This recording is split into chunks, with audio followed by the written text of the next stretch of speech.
This sucks.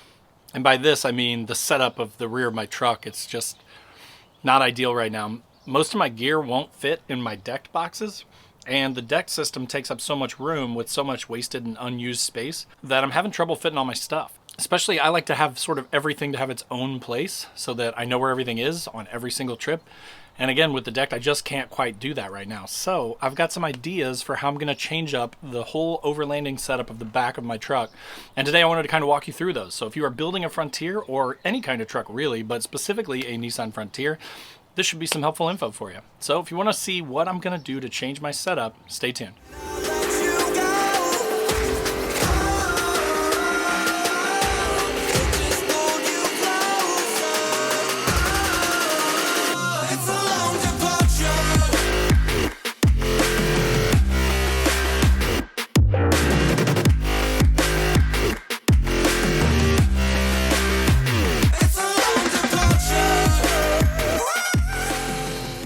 Alright guys, so as I mentioned in the intro, today I'm going to be talking through the sort of changes that I'm planning to make to the rear of the truck.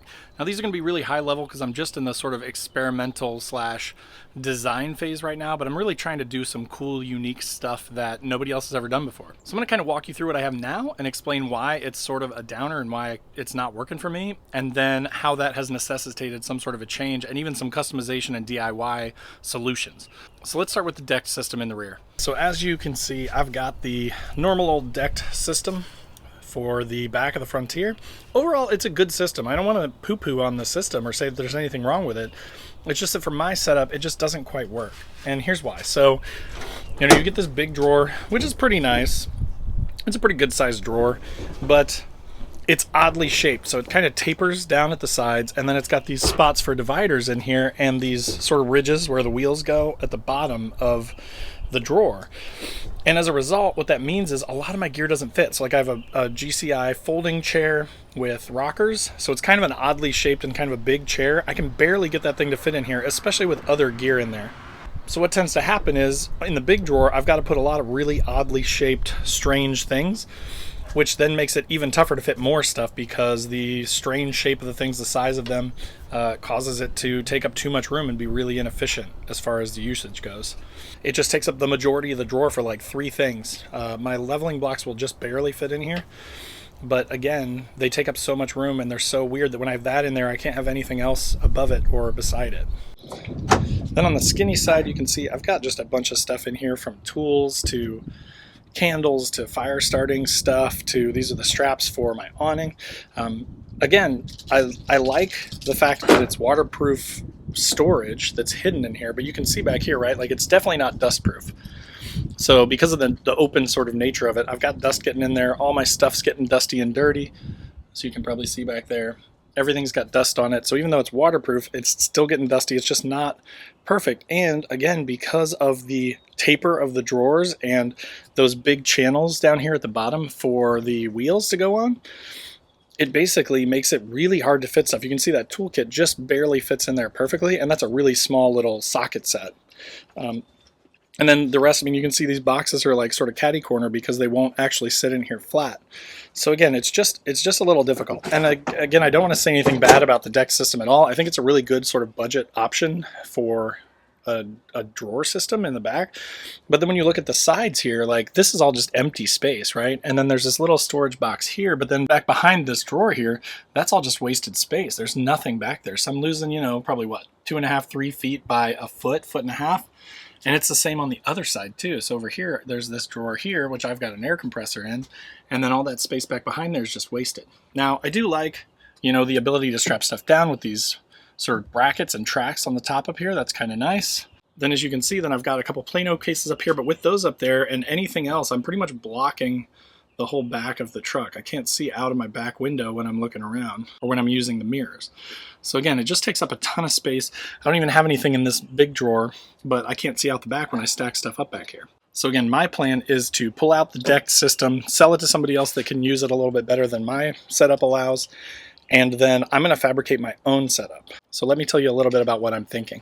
All right, so my thought is I actually watched a couple videos and they're great. I will put links to the ones that I'm talking about down in the description of this video, where people basically took a bunch of bearings, like sort of like roller bearings, affixed them to a piece of plywood on the bottom, took another piece of plywood, created sort of like C-shaped channels off to the sides for that plywood to slide in.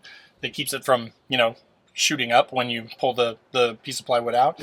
And it rolls on that roller bearings, but then it gives you like a big flat piece of plywood where you can mount whatever you want. You could put different boxes on it, you could attach tools, you could do electrical. So part of my thinking is I may run electrical to the bottom of this thing and I'll give it enough leeway so that it can follow the drawer out, but then I may have spots for like charging my drone batteries, my chainsaw batteries, all that kind of stuff actually built into the sliding drawer. So when I slide it out, I can get access, you know, from both sides to be able to get to everything on there. And that way I also don't have to try and get to the back of the bed of the truck to reach stuff. The whole bottom of the truck basically will just slide out with everything on it and attached to it. And then I can access everything and then slide the thing back in once I've got what I need, use my tailgate, cook, whatever. The only downside to that is obviously then if you get set up for cooking and you forget something and it's in the back, you can't get to it. So you do have to have a little bit of forethought, and I'm going to have to think about the ways that I'm going to set it up and what I have access to up front versus what I have access to in the back. Then in addition to that, I'm also thinking of putting another piece of plywood right at the top of the bed, kind of half for security and half for, you know, water shedding, just to kind of keep the water off. Although what I'm thinking is I'm actually going to just take those Plano crates in the back there, and I'm going to affix them to the wooden platform so when they come out, they're totally waterproof, dustproof, and everything, and then I can just access them and then close them back up and slide them back in. So anyways, that's kind of my thought on how I'm going to set up the rear of the truck. Now again, lots of thought to come with that. Lots of stuff to be talked about and decided on, but it's coming. Next, let's talk about these Plano crates. All right, so as to the Plano crates back here, as I just kind of mentioned, when I get rid of the deck system, I actually really like these boxes a lot. They're pretty much waterproof. I mean, I wouldn't submerge them or anything, but if it's just raining or something, it all just goes off the lips on the side and no water gets into them. They also don't really get dust in them. I've had no problems with that. So I love these things. I use them every time I just got back from a trip. That's why these are still back here. Another downside to the deck is I got to put them on top, right? And so if somebody really wanted to just walk away with one of these things, they could just walk up, grab them, and be gone. So another thing is security. So again, my plan is to retain the Plano crates, but just use them a little bit differently by putting them directly on the sort of slide out wooden shelf, if you will, that will come out, or the wooden platform that will come out from the back of the truck. And that way then I can access everything that's inside the boxes really easily, close them back up, seal them up from the weather, and then slide them back in. In addition to that, if you notice, I've measured this out, and the Plano crates are just about exactly the same height as the deck system, maybe a little bit taller. But I've got 6 inches of unused space up here at the top. So ultimately my plan is to then take another piece of plywood and build sort of like a roof or a ceiling that goes over top. So then everything underneath will be mostly contained and away from the elements. Now it may not be 100%, but it'll keep the majority of stuff off of that, and I will just waterproof it either via probably like I did for my rooftop tent that I was building myself in the olden days with Raptor liner, just to make everything waterproof and also durable for sliding stuff on top of that storage thing. The other nice thing about it being plywood is that I can put attachment points on it. So I can put my own rails. I could reuse these rails if I want to, and I could put specific attachment points for certain pieces of gear to go in certain spots on top of it. So I'm kind of excited about that, because right now, as you can see, that dog food bin back there is actually my dry food storage, and I've just got it bungeed to the bed of the truck because there's just not really a ton of attachment points on my bed rack or anything like that. So anyways, I like that idea for the bed. I like that idea for reusing the Plano boxes, because then I can save money. I don't have to buy anything new. I can just repurpose these, but get them lower down in the bed, lower my center of gravity, and also secure them and make them a little bit more weatherproof than they are currently, while freeing up a lot of space that can be used up on top and getting me more storage down low. All right, so lastly, the bed rack. So this is still the P&P bed rack that came on the truck when I bought it. It's fine, right? Like, it's just an okay bed rack. It's similar to a lot of other bed racks. It's got a million bolts and stuff, million different pieces. But again, pretty straightforward, pretty standard sort of fare when it comes to bed racks. My thought with this, though, is it's really hard to mount stuff. So like if you come over here to the side, you will see you've basically got these sort of plus-shaped openings plus these bigger holes. So for example, when I put my diesel heater on, actually you can see the kind of the rust here. I have to put a bolt through here and a bolt through down here And then that's the only place that I can mount the diesel heater. I can't move it back here or do anything like that. So again, I've got an extrusion bed rack that I'm getting ready to install. I'm still waiting on a couple parts to sort of finish that up. But that extrusion bed rack, instead of just having these sort of couple spots that you can mount stuff in various places, it actually has extrusion channels that run all the way down. So you can mount stuff here, here, here, here, wherever you want, you can mount stuff. And then in addition to that, I'm also going to they have molly panels with gas struts that go on the side that open up. So you can mount gear to the outside of it, but then you can also still open it up and get access to the bed of the truck.